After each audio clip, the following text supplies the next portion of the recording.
sua palavra: a minha paz, deixe-vos a minha paz vos dou, não vos-la dou como o mundo a dá. Jesus é a nossa paz. Jesus é a nossa paz. Jesus é a nossa paz. Eu queria começar louvando, exatamente cantando: a paz do Senhor é o que nós queremos. Quem aqui conhece? Quem aqui conhece a paz do Senhor? Somente Lucas? Somente Lucas? Amém, José. Ok. Então nós vamos cantar a paz do Senhor.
Temos problemas de som aqui, mas nós vamos repetir esse canto.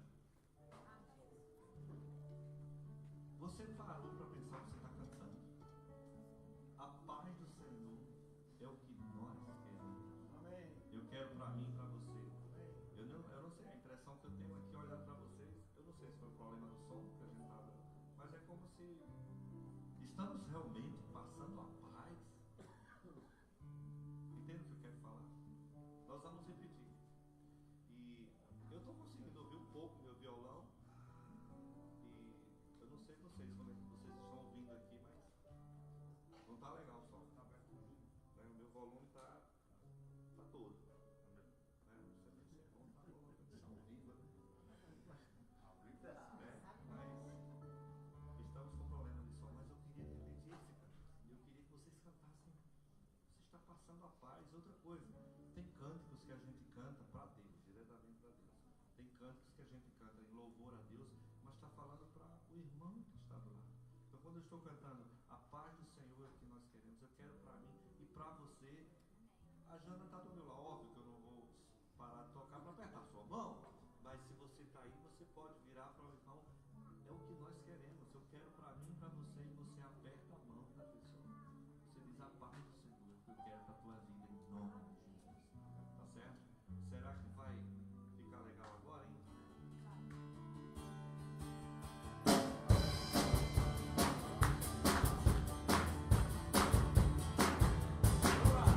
A paz do Senhor é o que nós queremos. Agora, eu quero para mim.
próximo cântico de louvor, eu não estou enxergando, Felipe, daqui para ali, eu não estou enxergando.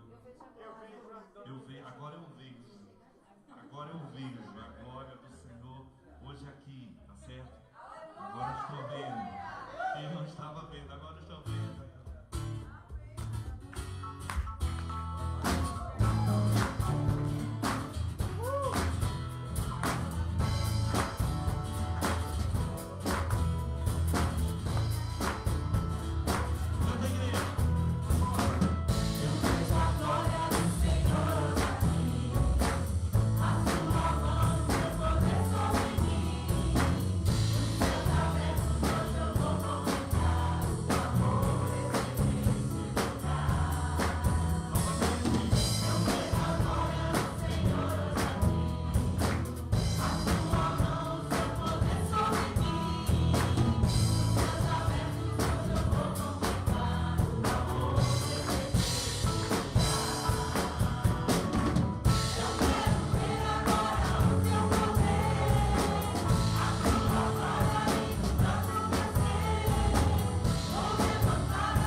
desprender de tudo e louvar, e adorar, e bem dizer, sem se preocupar com nada, porque o amanhã pertence a Deus.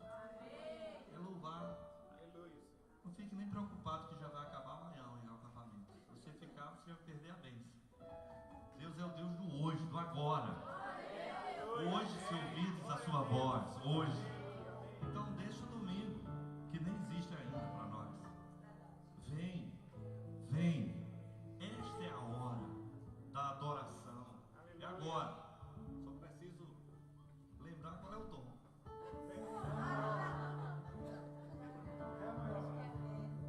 Oh, Jesus, minha cabeça vai chegar no final do dia, mas é bom demais, é bom demais. Vem adorar o Senhor com a gente.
Toda honra, Jesus.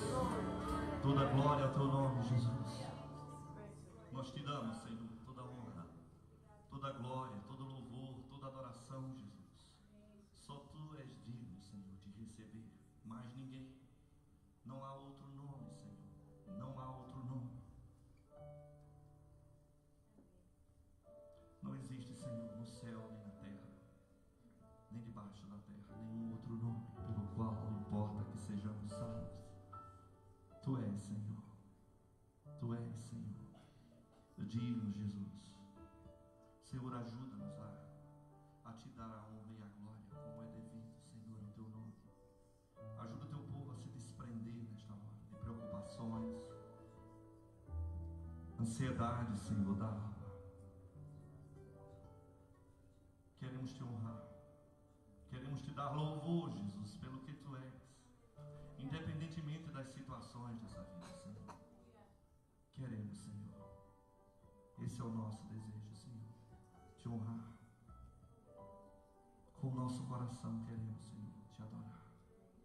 Louvado seja o Teu nome. Louvado seja o Teu nome, Senhor.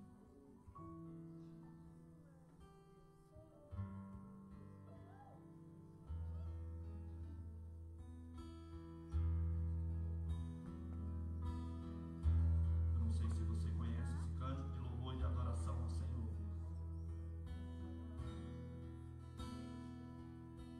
Este é o meu desejo, Senhor, te honrar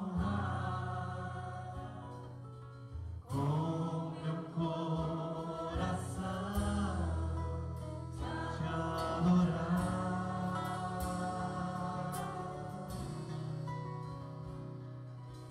Tudo que há em mim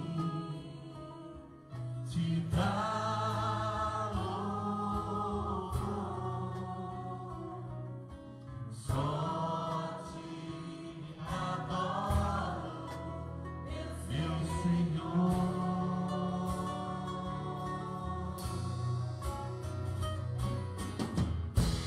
Toma o meu coração e toda a minha alma. Eu vivo só pra Ti, sempre que eu respirar, cada vez que eu acordar. É o Teu querer em mim. Toma o meu coração e toda a minha alma. Eu vivo só pra Ti, sempre que eu respirar, cada vez que eu acordar. É o Teu querer em mim. Vamos do início, mulheres.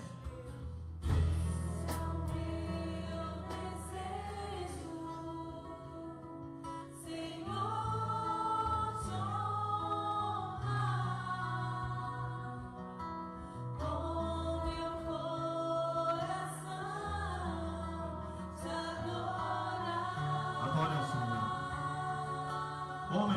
Homens, comigo, tudo que há em mim.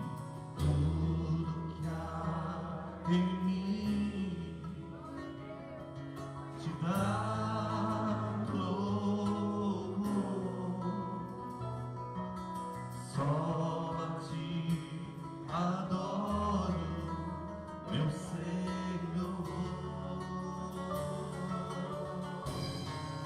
Vamos juntos, toma o meu coração.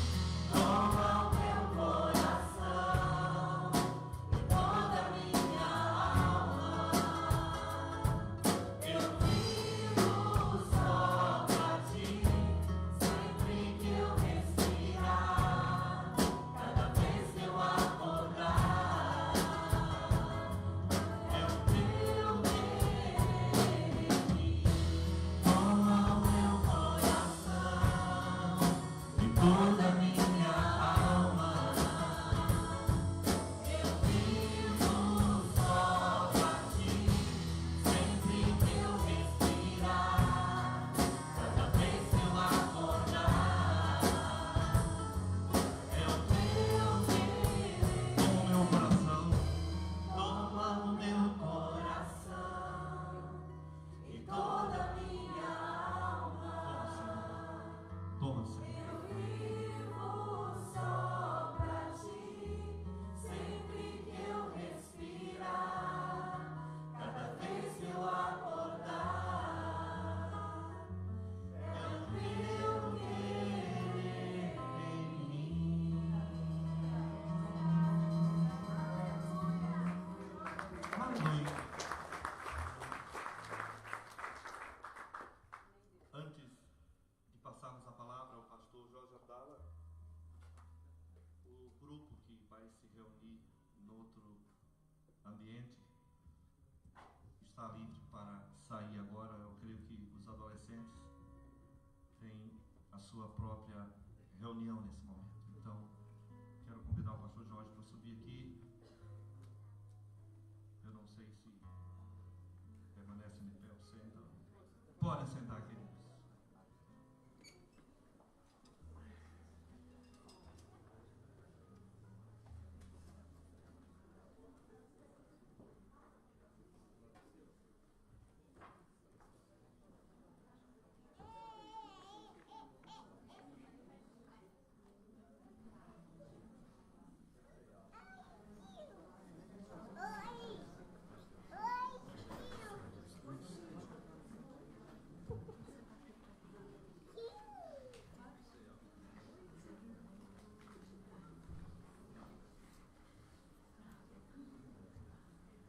Mas graça e paz a todos vocês. Vocês pensaram que ia ficar livres de mim, olha aí. Quando estiveram aqui essa manhã recebendo a palavra de Deus? E a minha segunda pergunta é: quantos foram alcançados pelo poder da palavra do Senhor nessa manhã? Eu creio que aquele que começou a boa obra em nós é poderoso o bastante para completá-la de forma ainda mais excelente. Ou seja, se nós estamos de coração aberto diante do nosso Deus, a nossa maior expectativa e segurança é de que Ele é fiel para cumprir todas as suas promessas. E Ele começou uma boa obra entre nós.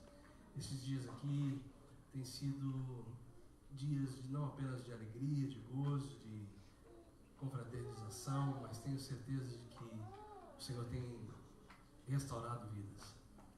Nós estivemos meditando no momento matinal essa restauração do Senhor no âmbito eclesiástico. A nossa perspectiva foi de ver como Deus é poderoso para transformar os ossos e fazer isso em uma escala grande. Hoje eu tenho no meu coração de compartilhar com vocês esse mesmo tema da restauração dos alicerces da alma, do corpo e da mente, mas numa perspectiva mais íntima, uma perspectiva familiar. E é por isso que eu gostaria de continuar essa reflexão do tema proposto de restauração de Deus em nossas vidas, com um foco na família. Eu não sei quantos de vocês, porque eu não conheço todos, mas quantos estão com pelo menos um membro da sua família aqui nesse acampamento, nesse retiro? Amém. De qualquer forma, para aqueles que estão sós, eu tenho certeza que você tem uma família. Ah, não, eu estou só, mas veio de uma família. E talvez alguns pretendam sair daqui com uma família. Afinal de contas, o acampamento é sempre uma boa oportunidade para aqueles que estão solteiros de tentar encontrar um amado da vida, amado. Então, a minha esperança é que de repente o Senhor te mostre quem é o escolhido, o amado da sua vida. Mas para o nosso tema de hoje, eu gostaria de me valer de talvez um dos textos mais conhecidos, uma das parábolas mais conhecidas de Jesus. E como sabemos, 2 terços dos ensinamentos do Senhor Jesus, de tudo que Ele ensinou, 2 terços vêm em forma de parábola na palavra de Deus. E hoje a parábola que eu quero ler com vocês que está registrado no Evangelho de Lucas, no capítulo 15, a famosa história do filho pródigo. Se você tiver a sua Bíblia, abra comigo, se não, acompanhe aquilo que eu estarei lendo nesse momento. Lucas 15, dos versos 11 ao 32, Jesus narra essa história, essa parábola, dizendo: um certo homem tinha 2 filhos, e o mais moço deles disse ao pai: Pai, dá-me a parte dos bens que me pertence. E ele repartiu por eles a sua fazenda. E poucos dias depois, o filho mais novo, ajuntando tudo, partiu para uma terra longínqua e ali desperdiçou os seus bens, vivendo dissolutamente. E havendo ele gastado tudo, houve naquela terra uma grande fome, e começou a padecer necessidades, e foi e chegou-se a um dos cidadãos daquela terra, o qual o mandou para os seus campos a apacentar porcos. E desejava encher o seu estômago com as bolotas que os porcos comiam, e ninguém lhe dava nada. Então, tornando-se em si, disse: quantos jornaleiros do meu pai têm abundância de pão, e eu aqui pereço fome? Levantar-me-ei, irei ter com meu pai e dir-lhe-ei: Pai, pequei contra o céu e perante a ti. Já não sou digno de ser chamado teu filho, faze-me como um dos teus jornaleiros. Então, levantando-se, foi para o seu pai. Quando ainda estava longe, viu seu pai e se moveu de íntima compaixão, e correndo lançou-se-lhe ao pescoço e o beijou. E o filho lhe disse: Pai, pequei contra o céu e perante ti. Já não sou digno de ser chamado teu filho. Mas o pai disse aos seus servos: Trazei depressa a melhor roupa, e vesti-lhe, e ponde-lhe um anel na mão e alparcas nos pés. E trazei o bezerro cevado, e matai-o, e comamos, e alegremo-nos, porque este meu filho estava morto e reviveu. Tinha-se perdido e foi achado. E começaram a alegrar-se. E o seu filho mais velho estava no campo, e quando veio, chegou perto da casa, ouviu a música e as danças, e chamando um dos servos, perguntou-lhe o que era aquilo. E ele lhe disse: Veio teu irmão e teu pai matou o bezerro cevado, porque o recebeu são e salvo. Mas ele se indignou e não queria entrar. E saindo o pai, estava com ele, mas respondendo ele, disse ao pai: Eis que te sirvo há tantos anos, sem nunca transgredir o teu mandamento, e nunca me deste um cabrito para alegrar-me com os meus amigos. Vindo, porém, este teu filho, que desperdiçou os teus bens com meretrizes, mataste-lhe o bezerro cevado. E ele lhe disse: Filho, tu sempre estás comigo, e todas as minhas coisas são tuas, mas era justo alegrarmos-nos e folgarmos, porque este teu irmão estava morto e reviveu, tinha-se perdido e achou-se. Palavra do Senhor, amém. Feche teus olhos uma vez mais, por favor. Pai, obrigado por esse rico privilégio que hoje o Senhor nos concede. Estamos aqui meditando na tua santa e poderosa palavra. Sobretudo, Senhor, nós pedimos que seja esse mesmo Espírito do Senhor que tenha estado entre nós esses dias, que hoje, de uma forma muito específica e poderosa, fale aos nossos corações. Através da leitura da tua palavra, ouvimos, Senhor, o anúncio das boas novas, e agora te pedimos que seja o Senhor aquele que venha semear nos nossos corações e fazer com que esta semente possa germinar e produzir frutos em abundância, em cada casa, em cada família, em cada lar aqui hoje. Pai, nós te rogamos em nome de Jesus, fala aos nossos corações, porque queremos ouvir a tua voz. Despede-nos nessa noite alimentados, curados e restaurados. Em nome de Cristo Jesus oramos agradecidos. Amém. Eu tenho minhas dúvidas de que alguém nunca tenha ouvido essa parábola. Como eu disse, 2/3 dos ensinamentos de Jesus são em forma de parábola. E talvez, se não a mais comentada, mais divulgada, é esta parábola. E é óbvio que esta parábola, conforme muitos já tenham ouvido, trata especificamente do amor de Deus para com os seus. Para além disso, fala da estultícia, da estupidez humana, da tolice do homem de pensar na possibilidade de ser feliz longe do aconchego do Pai Celestial. Essa parábola fala da tolice humana de pensar que é possível ser feliz longe do cuidado do Senhor.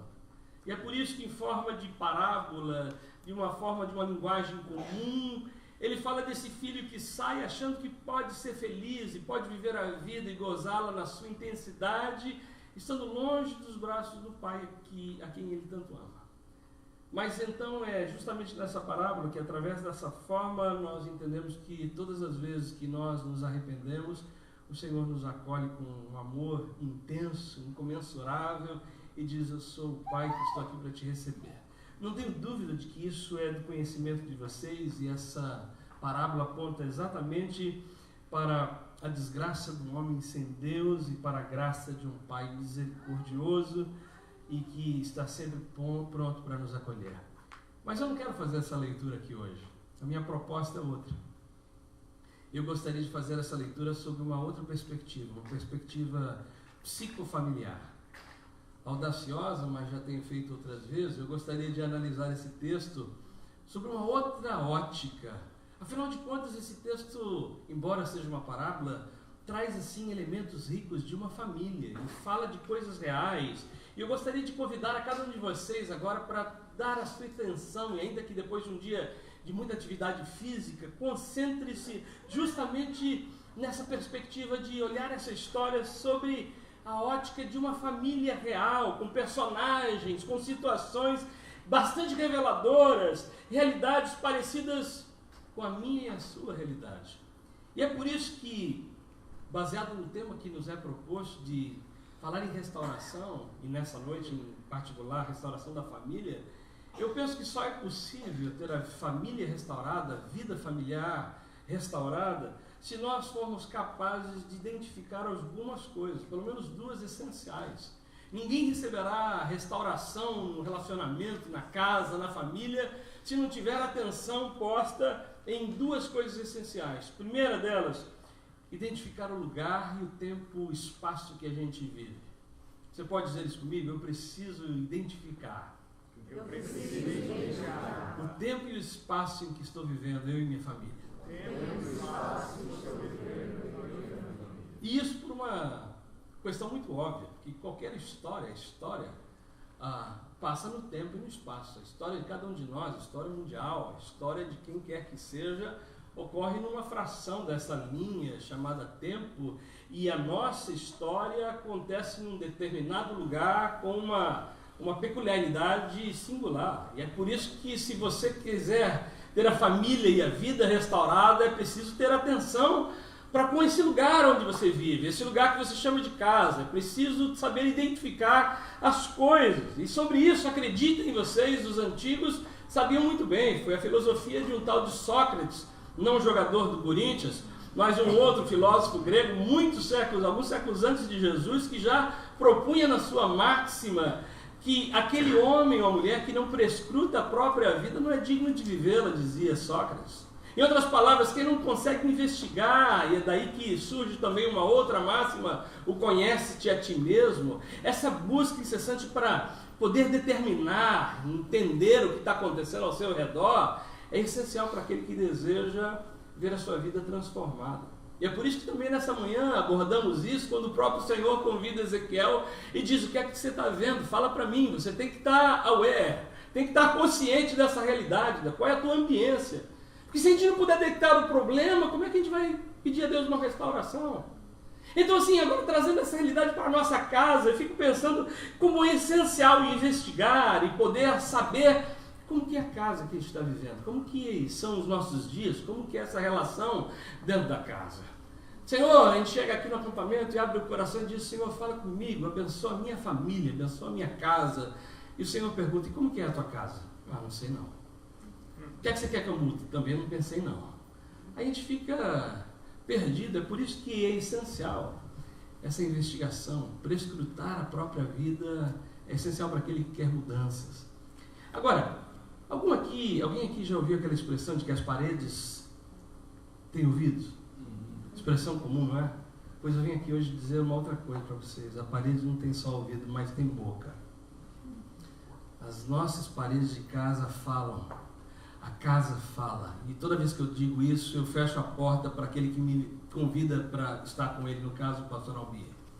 Porque o que eu quero dizer é que as paredes, as nossas casas falam muito acerca de nós. Os móveis, a decoração, os pratos, os trejeitos, todas as coisas falam quem somos. E eu digo isso porque toda vez que eu prego um negócio desse, a pessoa fala assim: vamos convidar o pastor Abdala, não, que ele está fazendo análise psicológica da casa.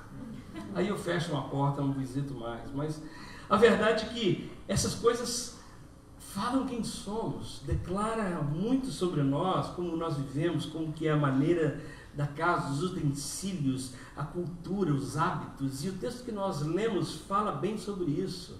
Se a gente puser atenção, o texto que nós lemos dessa família é uma família que tem coisas reais, anel no dedo. O texto fala sobre alegria sendo celebrada com um cabrito assado, fala sobre sandália nos pés. Que família é essa?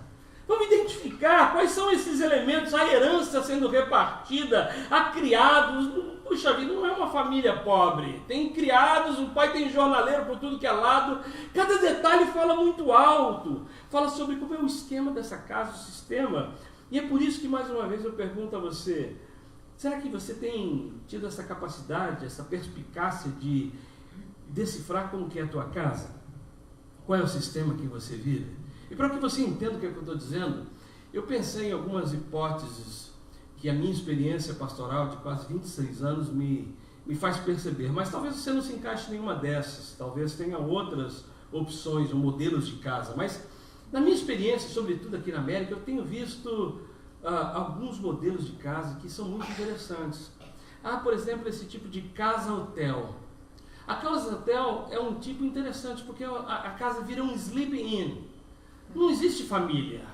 Um entra de manhã e sai à noite, o outro sai no horário do dia, ninguém se cruza, ninguém se fala, não tem relacionamento, eles não comem juntos. Essa casa é interessante porque ali simplesmente o cara só faz o check-in e o check-out. Eu sei que isso não acontece aqui na igreja de vocês, mas lá na minha igreja de São Mateus, muitos dos relacionamentos e dos problemas que a gente enfrenta é isso. O pai não tem nem conhecimento de quem é o filho. Um dia ele se dá conta e fala assim, quem é que está dormindo no quarto ao lado? Quem é o camarada que deu o check-in aqui? Não, é o filho. É mesmo, mas passou um homão, é porque os anos se passaram, você nem deu oi para o filho.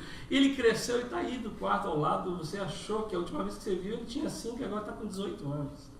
Algumas casas são realmente assim, do estilo casa-hotel, ninguém tem uma vida íntima, ninguém janta com ninguém tem um momento de compartilhar. Mas obviamente que não existe só esse modelo de casa, existem as casas do tipo casa-teatro. Vocês já viram casa-teatro? Da palavra grega, teatro é teatron, o lugar de representação. Eu sei também que aqui não acontece isso, mas lá na minha igreja, vocês acreditam que tem muitas casas nesse modelo teatro, onde cada um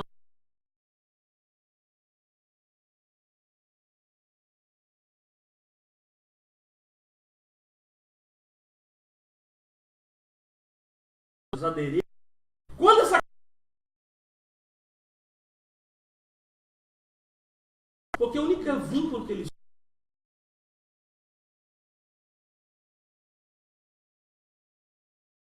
tem casa empresa, tem casa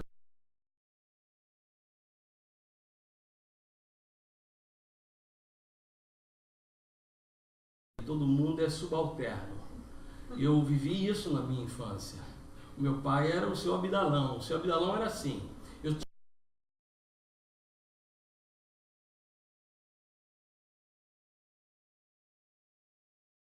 dias de hoje,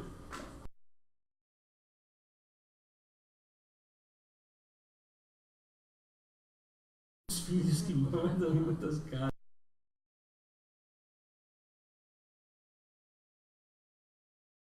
A gente tem uma meninada.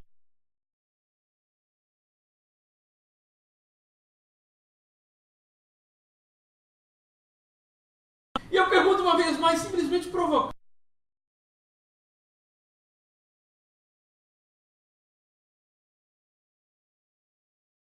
De casa que você tem vivido, qual é esse esquema?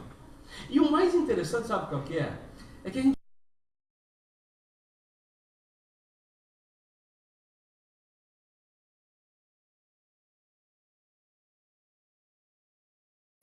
é assim, esposa.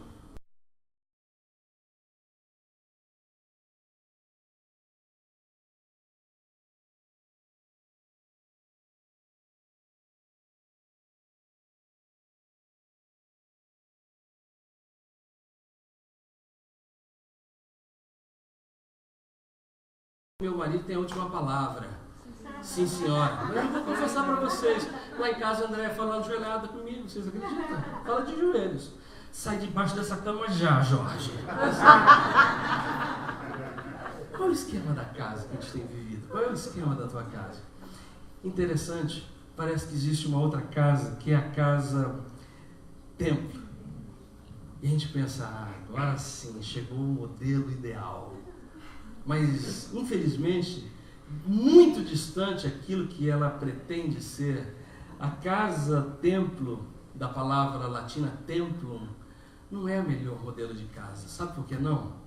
Porque o próprio livro de Atos nos coloca no capítulo 17 que o templo não é nada em si mesmo. E o próprio Deus nem habita em templos feitos por mãos de homem.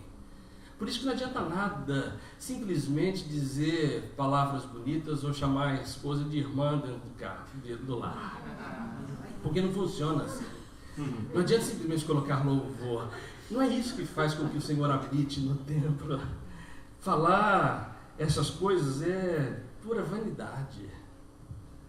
O que importa mesmo é que, se o Senhor não estiver nessa casa, se o Senhor não estiver vivendo presente, esse templo é vazio. E é por isso que esse lugar, por mais que pareça ser sagrado, muitas vezes também é um lugar de falsidade, onde o Senhor não está presente. Hoje eu quero provocar a sua consciência. Como é a casa que você vive? Você está ciente do tempo, do espaço? Está ciente dos sentimentos que estão dentro da casa? Alguém aqui alguma vez parou para prestar atenção e dar-se conta do sentimento que invade o coração das pessoas que moram dentro dessa casa? Isso porque o texto também nos fala não apenas do anel, dos criados, do jornaleiro, não apenas nos fala desse pai que parece ter condição social e econômica abastada. Ele não apenas fala do cabrito assado, da festa, mas ele fala de sentimentos. E alguma vez você se deu conta dos sentimentos que estão escondidos dentro de cada um dos familiares da tua casa? Olha, por exemplo, o sentimento desse menino mais novo, de pura revolta. Alguém vai dizer, típico de adolescente, pastor. Adolescente é assim, mas esse menino, diz o texto aqui, que irado, e agora ele pede a parte do pai, a parte que lhe cabe. Dá-me a herança que me cabe. E a gente sabe muito bem que a gente só recebe herança após a partida do ser querido, do pai, da mãe. Ou seja, o que esse menino está pedindo, tão revoltado, em outras palavras, é: eu quero mais que você se lixe, que morra. O tamanho a ofensa é tão grande aqui, o que ele está dizendo ao pedir a herança para o pai é: eu não estou nem aí para o teu patriarcado, eu não quero nem saber do Senhor, quero que o Senhor se lixe, desculpe a palavra. Ele está dizendo assim: morra, dá a parte que me cabe que eu vou embora. E é esse sentimento de revolta que faz com que ele visite esse lugar para onde ele quer ir. Ele está tão revoltado, tão irado dentro de si, que o texto agora diz: ajuntando tudo, ele partiu para uma terra longínqua. Agora eu pergunto a vocês, essa terra era longínqua, mas era estranha? Essa terra era longe. Mas acredite vocês, todos os processos de fuga nunca acontecem de uma hora para outra. Esses processos de fuga e de desejo de sair da casa vêm sido trabalhados muito antes da fuga real. Ou seja, esse menino deitava na cama todos os dias pensando: um dia eu saio dessa espelunca de casa. Um dia eu deixo isso daqui. E é por isso que eu chamo a sua atenção, porque pode ser que esse não seja o caso do seu filho, mas seja o seu, como pai ou como mãe. Está tão cheio das coisas e ninguém está lendo você. Ninguém consegue perceber que esse sentimento está te sufocando. Você está assim, dia após dia, e noite após noite, chorando no travesseiro, dizendo: eu não aguento mais esse esquema. Eu estou revoltado, qualquer dia eu saio. E é interessante como os nossos travesseiros têm a capacidade de nos levar para terras longínquas. A gente deita, põe a cabeça e some, fazendo planos, dizendo: dia após dia, um dia eu saio daqui. Qual é o sentimento que visita o coração da sua esposa, do seu filho, o seu coração? Talvez não seja de revolta, talvez seja o sentimento como esse desse pai, de culpa e de perda. Afinal de contas, o texto parece falar bem desse pai que nutria um sentimento profundo, não expressado verbalmente, mas que poderia ser como aquele quadro do Jô Soares há alguns anos, do tempo do pastor Almir, que o pai dizia: onde foi que eu errei? Esse é o sentimento que a mim me parece haver no coração desse pai, de um cara esforçado, trabalhador, que se empenhou, se esmerou por ser aquele super pai, aquele cara dedicado, que trabalhava de manhã à noite e agora muito tarde se dá conta de que a vida não é só isso. Talvez esse seja o problema de muitos lares também, de muitos pais e mães que só tarde se dão conta de que pôr comida na mesa não é tudo que basta. E depois de haver trabalhado, depois de ter passado a vida toda se dedicado, se dão conta de que construíram um castelo e perderam a princesa. Quanta gente trabalhando aqui, e isso eu falo agora sem medo, principalmente nesse lugar, nessa terra que nos dá tantas condições de juntar, de comprar, de fazer aquilo que às vezes no país não podíamos fazer. Então tem gente investindo pesado, comprando, Quando ele se dá conta, a esposa já foi, o filho passou. De que vale tudo isso?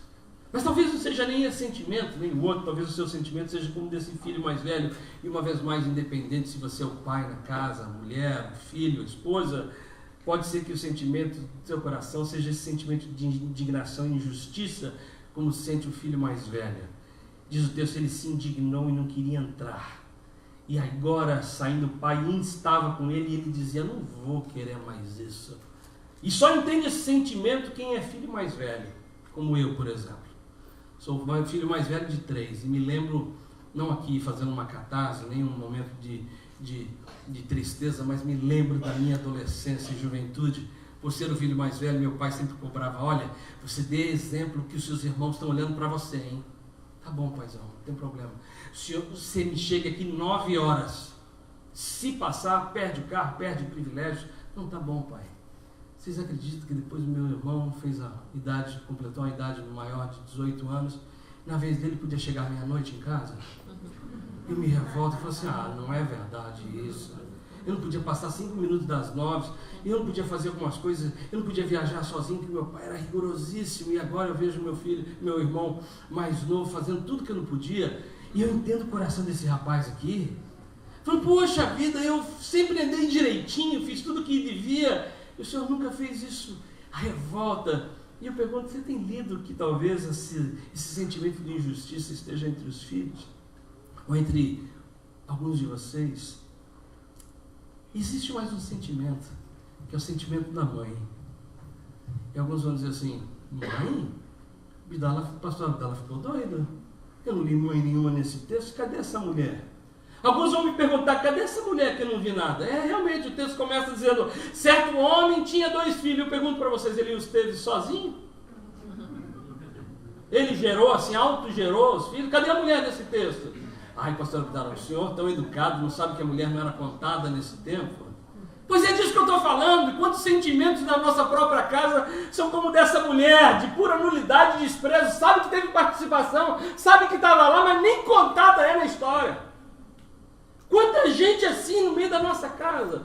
Sabe que o cara fez, sabe que o filho só foi para a faculdade porque ele estava lá, sabe que a mulher só conseguiu porque ele estava lá, o esposo só conseguiu porque ela ajudou, mas de repente assim, nunca é contada, nunca é lembrado, nunca foi reconhecido, nunca foi notado.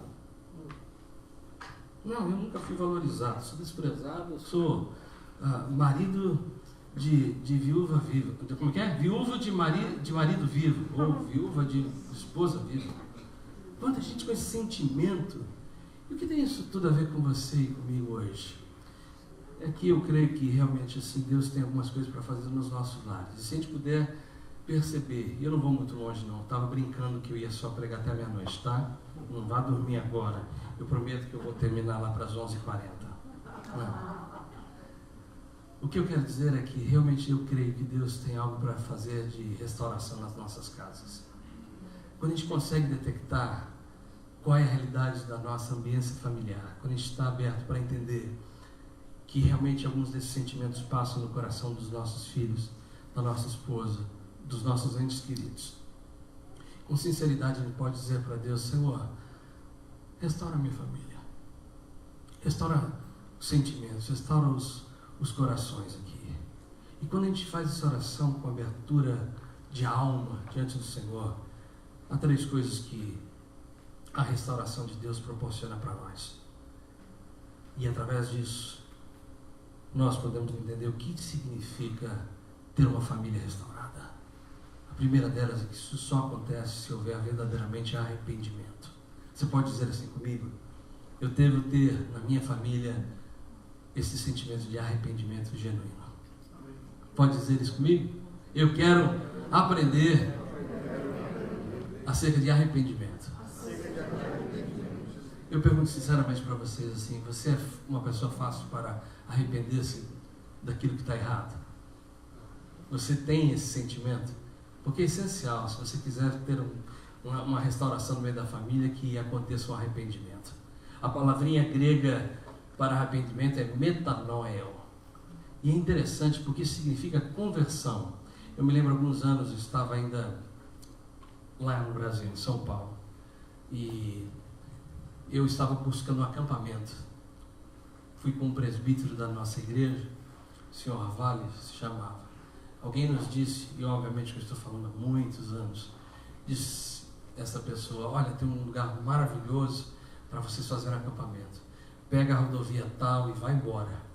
É mais ou menos umas 2 horas. Tá bom, eu convidei o presbítero e falei: senhor Vale, só topa ir lá conhecer esse lugar? Topa, vamos juntos. Então nós entramos no carro e começamos a bater aquele papo gostoso, um dia ensolarado, bonito, e a gente tá que vai conversando, e vai conversando. De repente a gente se deu conta, obviamente não tinha GPS naquela época, não tinha nada disso, que a gente já tinha conversado por volta de umas 3 horas e meia, assim. Aí falou assim: seu Vale, parece que a gente não... 3 horas e pouco a gente está conversando, quase 3 horas e meia, e não chegou ao acampamento. Vamos parar para perguntar onde é que a gente está. A gente dá aquela paradinha básica, assim, de encosta o carro no acostamento ali, dá uma encostada e perguntamos para um caminhoneiro: o senhor sabe onde é que fica o lugar tal? Sabe qual a resposta do cara para a gente? X. Quando o cara faz X no meio da estrada, significa que você está feio. E ele falou assim: ó, é pro lado oposto de onde o senhor está indo. Conversão na Bíblia é isso. Você está indo numa direção e cada vez que você dá um passo a mais para o lado errado, você está 2 passos mais longe de onde você deveria estar. Conversão significa uma mudança de mente e de atitude, porque simplesmente parar na beirada da estrada e ouvir assim, X, é bom, porque deu aquele alerta. Mas se você simplesmente ficar com esse pensamento: estou errado, hein? Errei a direção, e não virar, e não der o passo de volta, não houve metanoia, não houve arrependimento.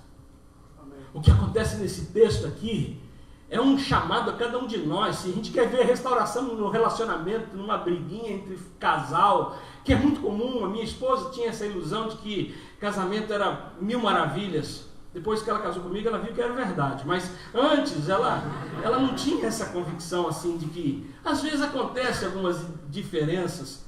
Mas como é que a gente resolve? O casamento perfeito, o relacionamento com pais e filhos perfeitos, não é aquele que não tem problema, é aquele que sabe gestar melhor a situação, as crises, é aquele que sabe tratar melhor. Se alguém entrou aqui, é porque eu não estou nem falando para a família, que eu gostaria muito, fica para uma outra ocasião.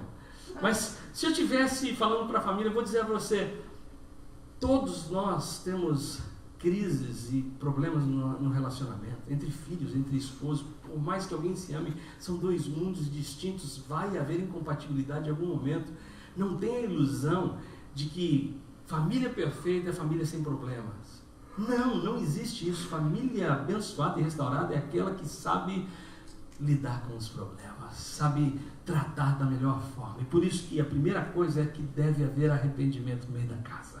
E arrependimento é essa consciência de: ó, eu errei, estou indo para o caminho errado. E o menino aqui diz exatamente isso no texto que fala, a fala do filho mais jovem diz: e caindo em si. Esse caindo em si é o caindo em si, pensou: quantos empregados do meu pai têm coisas melhores, têm pão suficiente quanto eu morro de fome. Mas agora ele diz: eu me levantarei, irei até o meu pai e lhe direi: pai, pequei contra ti.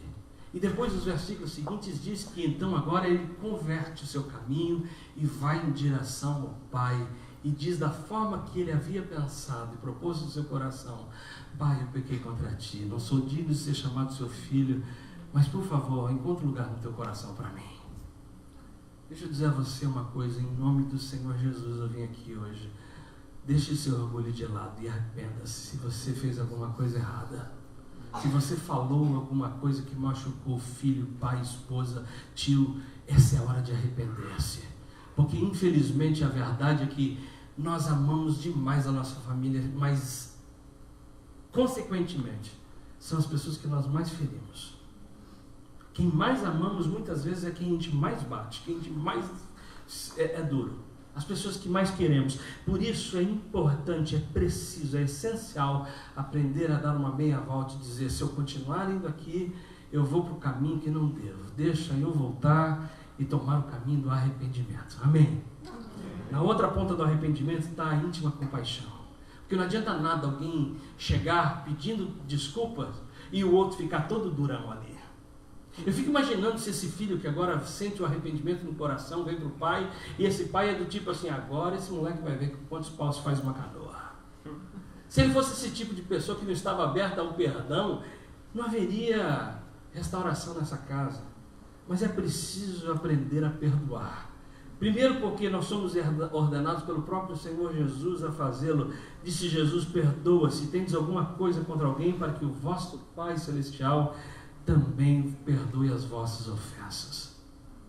Eu não deveria perguntar aqui, mas eu vou. Tem alguém aqui que tem dificuldade de perdoar?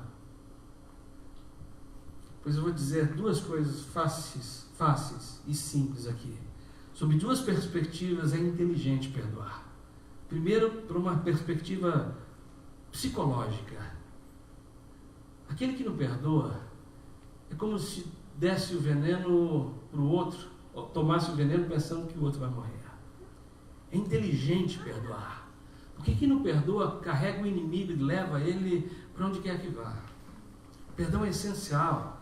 É alguma coisa da psicologia natural. Paulo falou assim, esquecendo-me dessas coisas aí, ó, eu prossigo para o alvo. Tem que aprender a perdoar. Quando a gente não aprende a perdoar, a gente leva o pior inimigo, o pior pesadelo para onde quer que a gente vá. Diz o colega, o Hernandes Dias Lopes, que a tristeza daquele que não perdoa, nesse sentido, é que você vai comer e o teu inimigo senta na mesa para comer com você. Você sai para um acampamento e não perdoou, o cara chato vai com você no acampamento e te perturba o tempo todo. Você vai dormindo e deita do teu lado. Você tenta ter paz e não vai. Você vai longe e ele acompanha você. É inteligente perdoar. Mas o mais interessante é que, para além dessa atitude inteligente, existe uma perspectiva bíblica que Jesus fala. Uma parábola muito interessante, que é a parábola dos dois devedores. Quando se lembra dessa parábola? É interessante porque nessa parábola Jesus fala de um homem que devia uma quantidade ao rei. E rapidamente lembrando a cada um de vocês a importância de poder perdoar, diz que esse homem devia ao rei 10.000 talentos. E ele chega para o rei e fala assim, ó rei, eu não tenho como pagá-lo. Essa dívida é muito grande, eu não posso alcançar, por favor me perdoe. E o rei, num primeiro momento, disse, se você não pagar, eu coloco você, a família toda no cárcere. Eu coloco vocês na prisão. Ele diz, por favor, tem misericórdia, eu não tenho. E o rei então perdoa. E esse agora camarada sai feliz da vida e no caminho ele encontra um conservo que lhe devia 100 denários. Muito menos. E agora ele encontra o servo e fala, cara, você me deve 100 denários, paga o que você me deve. E o conservo clama para ele e fala assim, por favor, eu não tenho como pagar. Ele diz, se você não pagar, eu coloco você e sua família na prisão. Ele diz, por favor, não, mas dessa vez ele não tem piedade e coloca a família do cara. Mas o rei fica sabendo, chama o camarada e diz, rapaz, eu te perdoei de 10.000 talentos e você encontra um conservo e é verdade que você não pode perdoá-lo lhe devendo 100 denários? Agora, porque fizeste isso, eu coloco você lá. Agora, o que a gente não entende muitas vezes é que essa parábola é muito interessante, sabe por quê?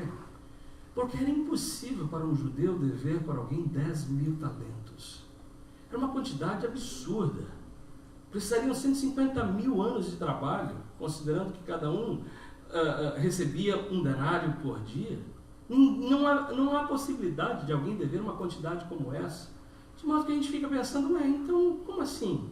100 denários era um valor justo, embora grande, mas era perdoável. Mas 10.000 talentos... Essa parábola trata-se de uma hipérbole, uma questão exagerada, é uma forma de dizer impossível. E aqui está o milagre, e aqui está o ensinamento.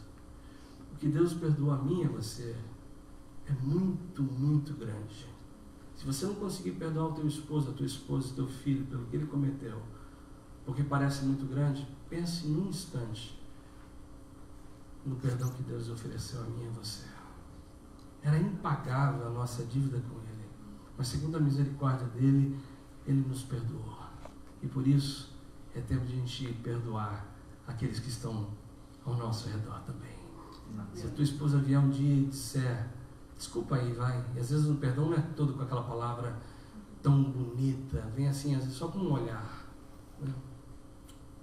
Você sabe que não queria. Abre o coração. Porque perdão aqui nesse texto vem juntamente com essa expressão íntima compaixão. Íntima compaixão é algo que, se por lado do filho ele teve que ter uma conversão absoluta e dizer, sabe o quê?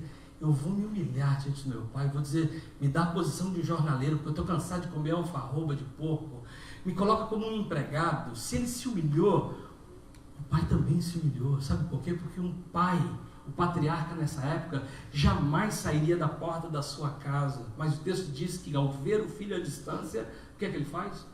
Abriu-lhe o portão, ele saiu numa correria, pulou no pescoço do filho, deu um beijo e disse, filho, vem cá, que essa é a tua casa.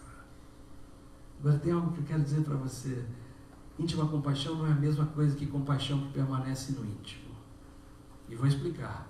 Tem muita gente que eu conheço lá na minha igreja que diz assim, não, é que Deus sabe que eu estou aqui dentro e eu perdoei. Aqui dentro Deus conhece o meu coração.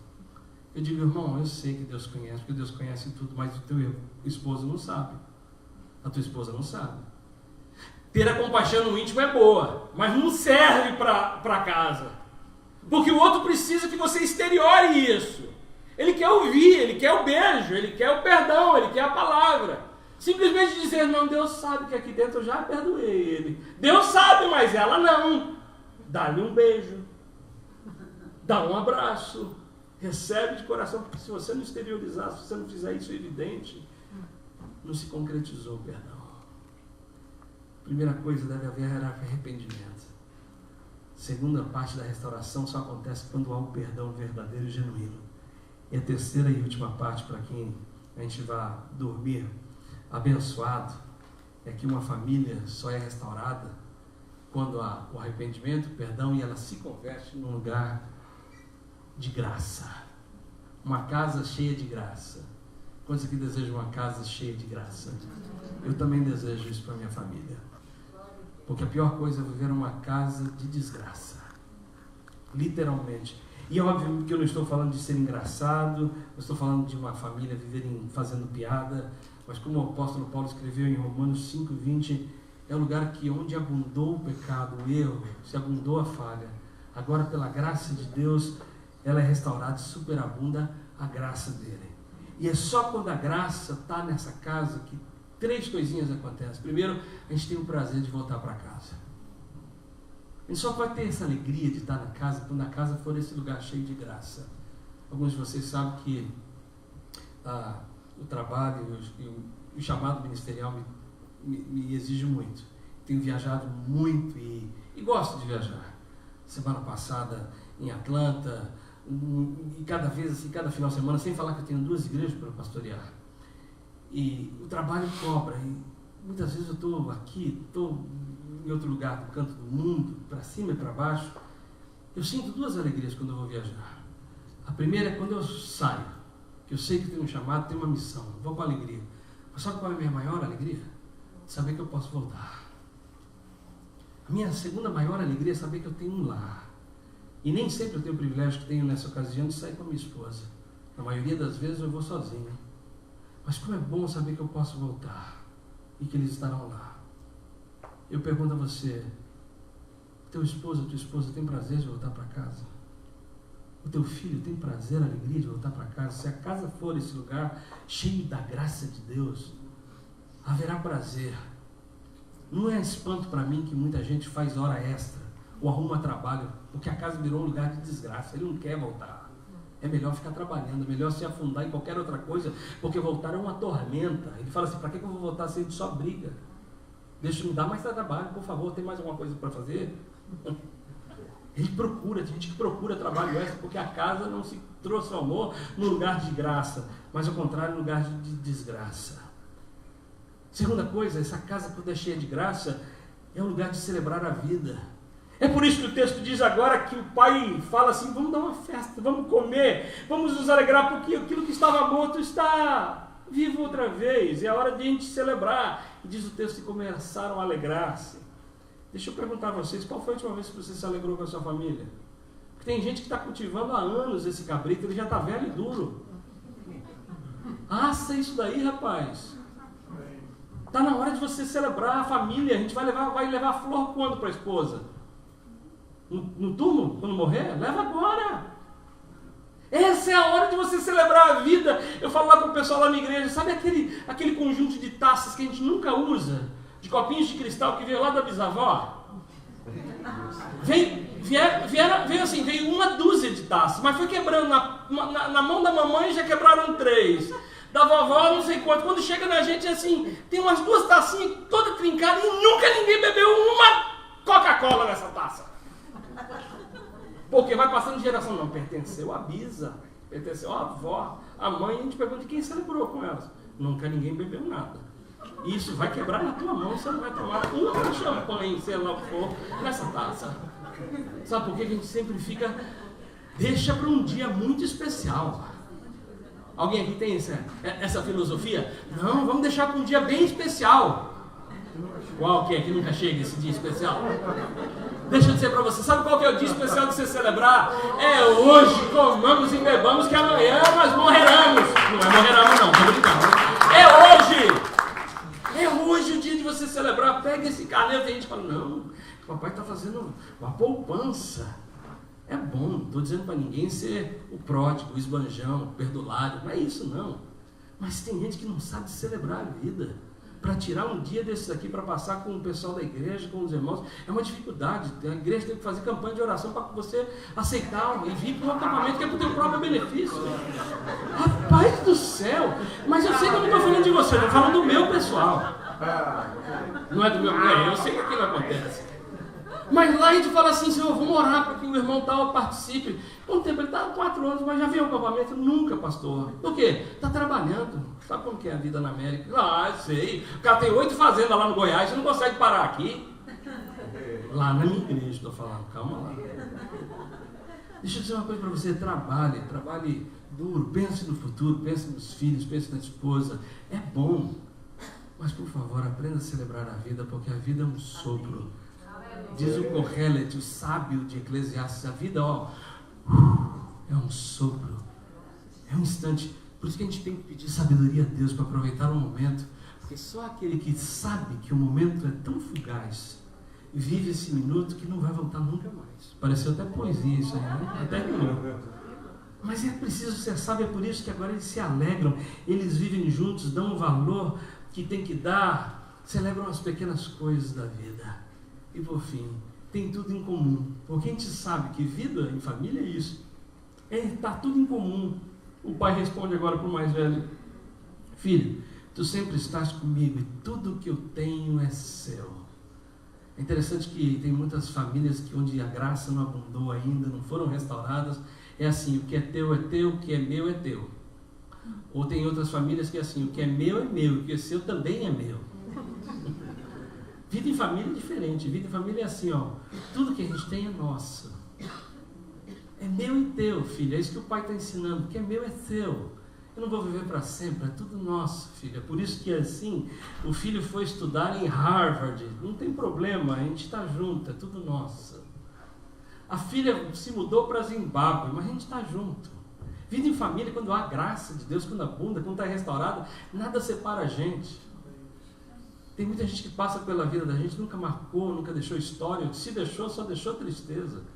Mas quando a graça de Deus restaura a família, não importa, se o filho está lá longe, ele ainda está lá, ele está lá e está aqui, está na casa, está no coração, a gente está junto. Não significa que a gente tem que viver sempre debaixo do mesmo teto, mas significa que continua sendo nosso. A graça de Deus continua nos abençoando, nos guardando, e tudo que a gente tem é em comum. A gente vive o altruísmo, não o egoísmo. A gente vive tudo em comum.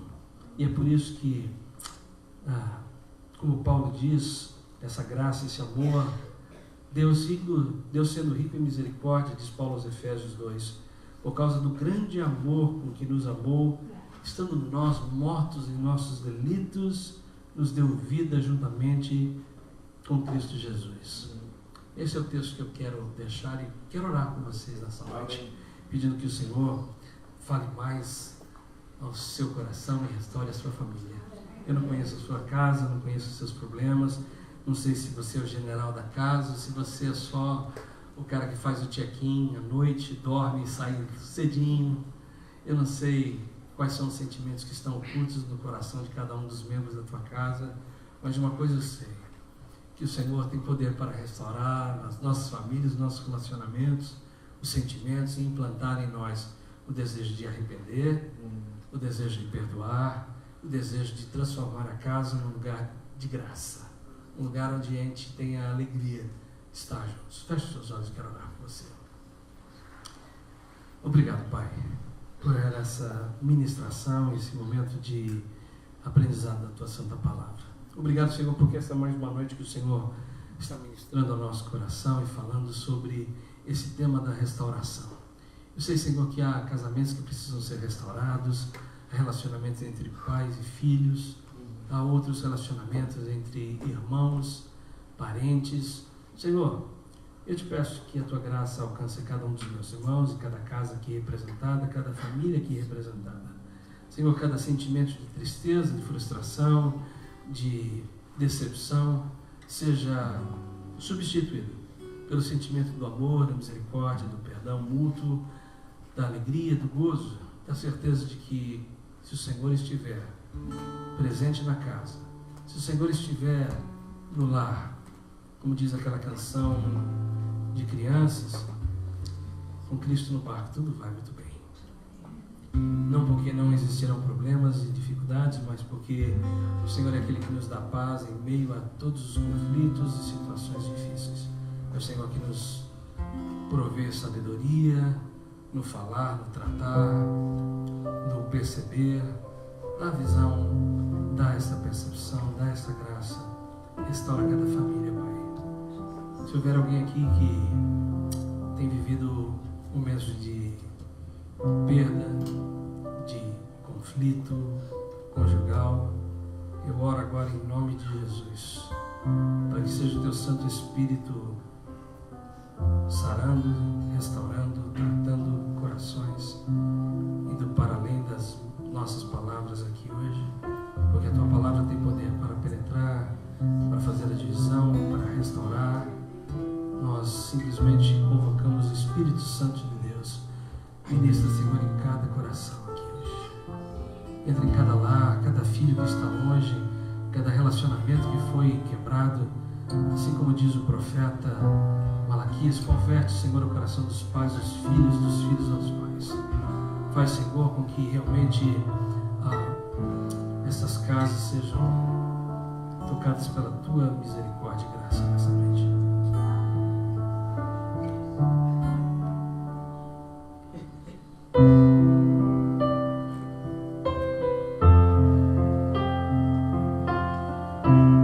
Para a meditação da igreja, nós escolhemos um hino baseado no Salmo 127. Fala sobre o Senhor é o único que pode edificar a casa. Se o Senhor não edificar, em vão trabalham os que edificam. Óbvio que é uma canção um pouco mais antiga, do tempo aí do pastor Abdala e do irmão Márcio, mas é de uma letra profunda, e eu gostaria que as famílias pudessem meditar. É a palavra de Deus. Se o Senhor não edificar, minha vida será como quem partiu e construiu sobre um lugar incerto. E quando as agruras dessa vida insistirem em roubar a paz, um pouco mais do seu sossego, veja o que ficou, veja o que restou, veja o que ficou, veja o que restou.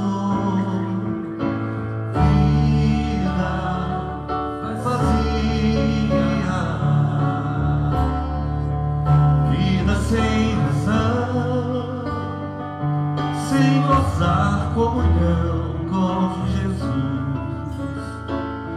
olhos cegos que não veem luz, que perecem nas trevas do mal, do mal.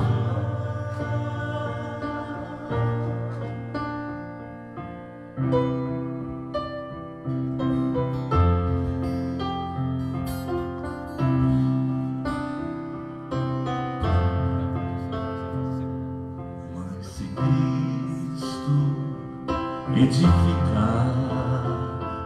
Minha vida será um espelho refletindo a todo mundo o amor de quem chegou e amou primeiro, e uma paz que permanece lá no fundo do meu coração, do meu coração, do meu coração, do meu coração. Vida, vivida, vida, expressão de um elo refeito com Deus, de pecados deixados para trás, de perdão, contrição e louvor, de louvor. Deixa Cristo edificar, deixa Cristo edificar, deixa Cristo edificar, e uma vida, nova vida nascerá. Nascerá,